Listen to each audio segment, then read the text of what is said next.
Hi, they are my roommates from Myanmar. They will make a Burmese dish. Ang name ay Kya Zan Hin-ga or chicken vermicelli soup. So meron tayong vermicelli, mushroom, patis, nampura, tsaka chili flakes. Meron din yang asin at yum-yum or yung MSG.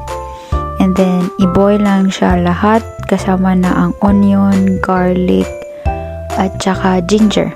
Isama din pala sa pagpakulo yung chicken. Once nag-boil na lahat, ilagay na yung mushroom at saka yung tofu.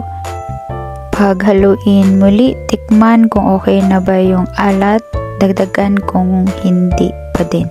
Then once kumulo, ilagay na ang vermicelli noodles, paghaluin and i-adjust ulit ang kaparat ng soup. Tikman every now and then at i-adjust ang asin.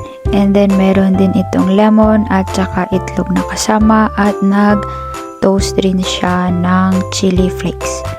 Once ready na, i-serve. Of course, medyo nahubas ang ating sabaw but it's okay, ma-adjust din natin yan.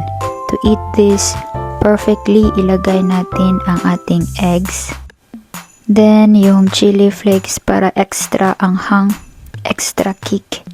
And then, i-squeeze natin yung lemon for tangy taste. Pag nagawa nyo na yan lahat, ready to eat na ang ating Kya Zan Hin-ga. Itadakimasu. See you. Saw next Ludo vlog.